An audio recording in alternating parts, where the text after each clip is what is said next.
আপনারা সুদীপ্ত সেনের সারদা স্ক্যামে নিশ্চয়ই লক্ষ্য করেছেন যে মা সারদার নাম সামনে রেখে লোকজনকে ঠকানো হতো, রাইট? তো যখনই কোথাও রামকৃষ্ণ বিবেকানন্দের নাম রেখে কোনো কলেজের নাম রাখা হয়, কোনো সংস্থানের নাম রাখা হয়, আমি একটু সন্দেহের চোখে দেখি। আমি যেখানেই বলবেন না কেন, যেখানেই রামকৃষ্ণদেব বিবেকানন্দ সারদা মায়ের নামে কোনো সংস্থার নাম রাখা হয়, আমি প্রথমেই তাদেরকে আন্ডার স্ক্যানারে ফেলবো যে আমরা ঢপ হতে বাধ্য, কিছু একটা গণ্ডগোল আছে।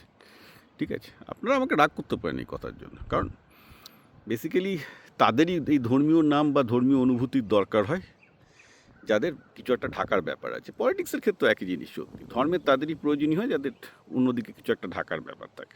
আপনি তো রাগ করতে পারেন, but that is what it is. আর the end of the day that's ought to be. Latest example হচ্ছে নেহা শেখ বলে একজন মুসলমান, তিনি ইসলামিক ব্যাংক খুলেছিলেন গুড়গাঁওতে, করে 3,000 কোটি টাকা চপাট করে দিয়েছিল ওজনে। পঞ্জি স্কিম করছিল। ইসলামিক ব্যাংক কেন? কারণ ইসলামের সুদ হারাম, অতএব ইসলামে অনেকে যারা ধর্মীয় মুসলমান তারা যাতে ব্যাংকিং করতে পারে তার জন্য ইসলামিক ব্যাংক, এটা পৃথিবীর বহু জায়গাতে চালু আছে এবং অধিকাংশ জায়গাতেই বাংলাদেশেও ইসলামিক ব্যাংক মানে বেসিক্যালি ওইভাবে পঞ্জি স্কিম করে টাকা মারে লোকে আর কি।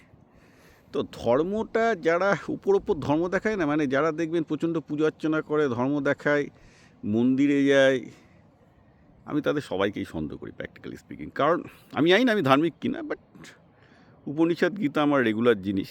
আমি সেটা কাউকে দেখাই না, বলিও না, মানে ইনফ্যাক্ট আমি কাউকে দেখিয়ে গীতা পাঠ করি না, কাউকে দেখিয়ে উপনিষদ পড়ি না। না, উপনিষদ গীতা থেকে আমার যে উপলব্ধি হয় সেটা লেখার মাধ্যমে শেয়ার করি, ভয়েসের মাধ্যমে সেটা শেয়ার করতে পারি, সেটা হয়তো একটা আধ্যাত্মিক আলোচনা করি। কিন্তু দেখবেন আমি জীবনে কখনো আমার ধর্মীয় চারণ কোনো ফটো পাবেন না, কিছু পাবেন না, কখনো কাউকে আমি দেখাবো না। বিকজ ধর্ম ব্যাপারটা একটা একান্ত নিজের ব্যক্তিগত ব্যাপার।